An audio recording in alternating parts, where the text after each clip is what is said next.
supaya ini bisa menjadi perhatian negara juga untuk memperhatikan dan perlindungan bagi warganya gitu. Kalau untuk Revalina sendiri gimana Bang? Mungkin sebentar lagi akan keluar. Nggak ngerti, kita nggak monitoring sih, nggak begitu mikirin kan, karena dari awal kan perkara ini kan kita terfokus dengan masalah Lisa dengan RK. Jadi kalau dia biarin aja lah dia maunya kayak gimana, kita nggak terlalu ini aja. Yang jelas apapun untuk klien kami siap hadapi semua ke depan.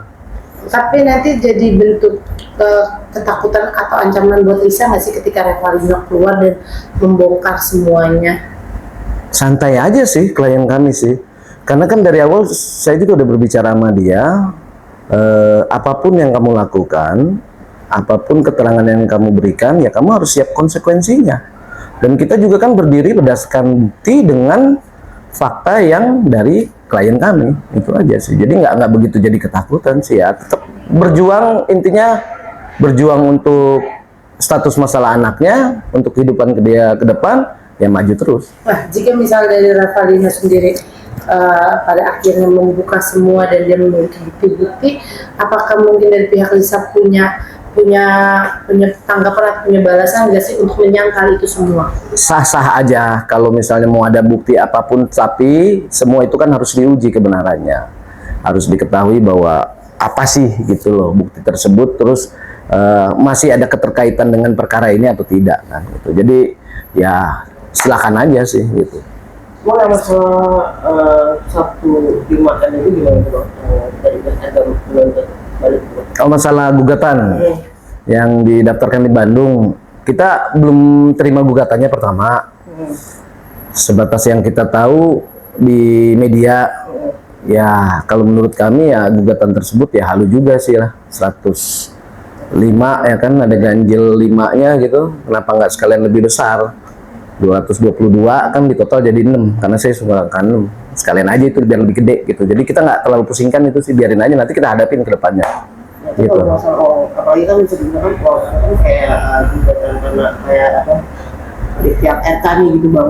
Kalau gugatan sih sah-sah aja kan, pengadilan pasti menerima gitu. Cuman permasalahannya itu bisa terlaksana ataupun kedepannya bisa dijalankan kan nanti ada prosesinya, masih berproses semuanya. Jadi ya siapapun bisa mau bikin gugatan sampai triliunan kayak atau apa, terserah sih. Jadi kita santai aja. Kayak RK merasa dirugikan juga. Kita juga bingung siapa yang dirugikan, siapa yang dicemar nama baiknya kan, itu aja. Kalau dibilang perbuatan itu ya hanya mereka dan Tuhan yang tahu, ya kan. Dari pihak sana juga kan pernah bicara, pernah bertemu kok sama klien kami. Ya, apakah seorang pejabat publik bertemu dengan klien kami dalam hal apa, kan itu harus dipertanyakan juga. Oke Bang, awal mulanya kan Lisa menggugat RK perdata dengan nominal yang lumayan juga maksudnya. Iya. Hampir mendekati, dengan sekarang berbalik. Enggak lah, jauh lah. Ya, kalau mendekatin enggak jauh lah. Ya maksudnya ya lumayan lah. Sekarang berbalik RK yang menggugat Lisa ini, mungkin apa emang tidak ada titik temuan atau seperti apa nih, bahkan mungkin saling masih tegak pada pendirian masing-masing? Kalau titik temu emang tidak ada, karena kan mulai dari awalnya kalau kita lihat ke belakang kan sudah kita coba untuk ngirim undangan juga tetap pada pendiriannya, terus dengan berjalannya di perdata mediasi tidak hadir juga ya, jadi tidak ada titik temu ya, sekarang ya udah berjalan gitu. Bang, dengan munculnya kemarin Ayu Aulia juga berstatement lagi nih, ya kan, dia nanti bisa menjadi saksi kunci ketika gugatan PRK ini dilayangkan pada Lisa, dan bisa kemungkinan dia juga menjadi saksi kunci. Gimana kan? Biarin aja lah, ini jadi kunci apa, kunci emas kayak apa, nggak terlalu kita pusingin lagi gitu. Itu aja sih.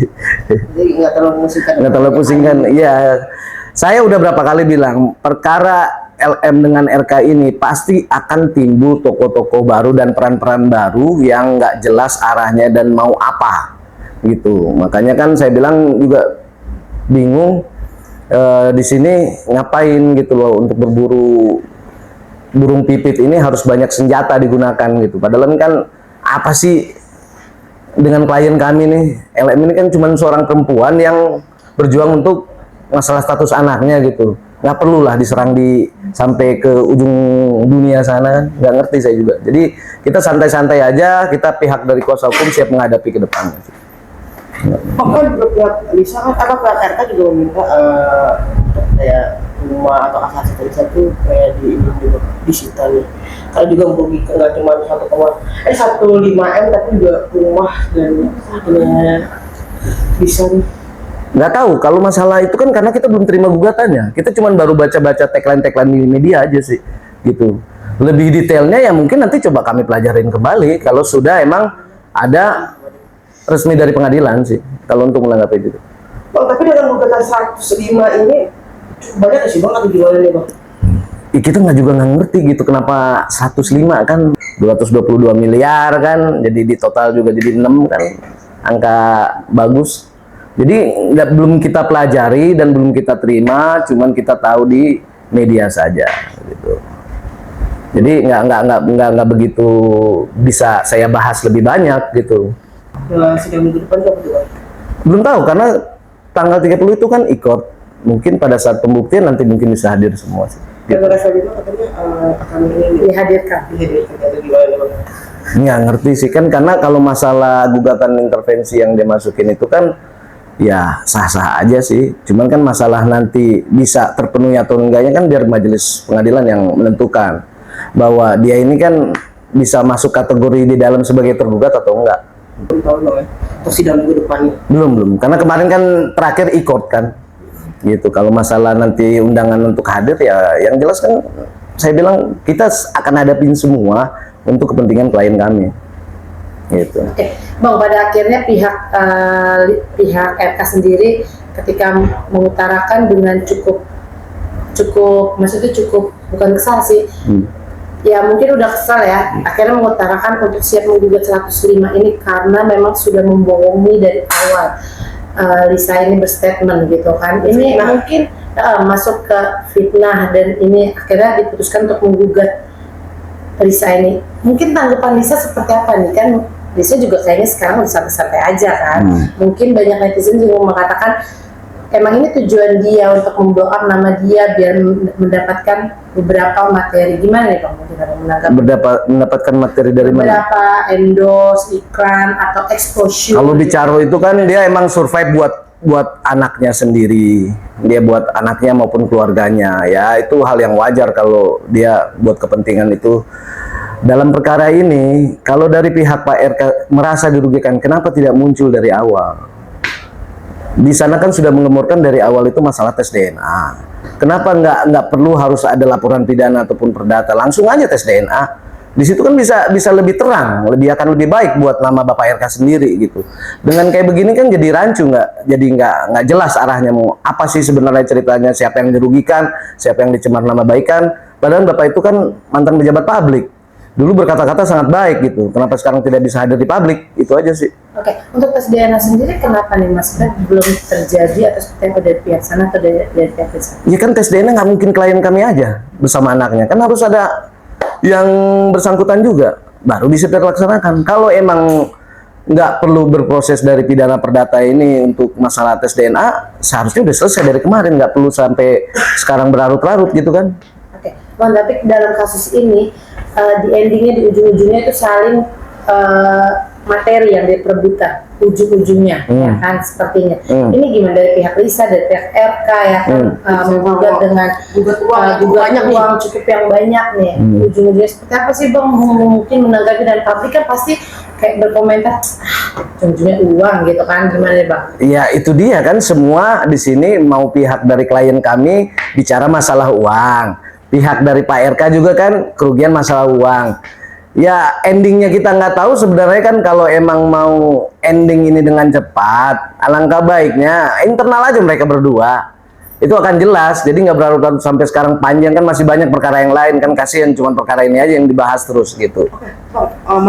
Untuk di Bareskrim sendiri ini gimana nih? Belum ada surat panggilan resmi dari Bareskrim dan kita belum ada up to date apapun karena kan kita terlapor kan. Jadi kan yang mungkin lebih up to date ya dari pihak Pak RK sendiri gitu. Iya, Kalau kita, RK sendiri udah 2 kali. Dari 2 kali Iya. Kalau kita sih ya menunggu aja panggilan dari Bareskrim ya, sebagai warga negara yang baik nanti kami siap untuk mendampingin klien kami gitu. Berarti belum ada panggilan resmi ataupun surat resmi kepada klien kami. Dan untuk tes DNA sendiri berarti masih belum tahu kapan dilaksanakan Bang, dari Bareskrim ataupun dari pengadilan? Belum, masih panjang ini apa namanya ceritanya. Kalau sebenarnya mau lebih cepat kan ya udah tes DNA aja langsung internal kedua belah pihak tersebut bersama anaknya klien kami, ya udah beres cerita ini, kan ketahuan nih anaknya siapa jadinya. Itu aja sih. Saya jadi lupa mau nanya apa. Tuh, Abang kan? sih udah cepet duluan. Ada lagi yang mau tanya? Berarti kalau untuk yang di pengadilan Bandung sendiri berarti hanya RK dan Lisa aja deh Bang, tidak melibatkan Revalino seperti apa nih Bang? Ya dari awal kami emang permasalahan LM dengan RK, masalah gugatannya intervensi dari si sebelah ya kan, baru kita dapat kabar minggu ini kayaknya deh gitu. Apa tuh Bang ini? Gugatan intervensinya masuk kan, itu aja Dari pihak si Revalino. Tapi jika memang Revalino ini muncul dan membawa bukti yang otentik dan itu bisa menguntungkan pihak RK ini gimana? Ada apa dong kalau gitu menguntungkan? Kalau misalnya dari menguntungkan kan ada apa nih, konsorsium ya kan? Itu udah lebih aneh lagi kan gitu. Dalam perkara ini kan berdiri masing-masing lah. Jadi nggak boleh kita bicara ini siapa yang diuntungkan, ya biarin aja lah.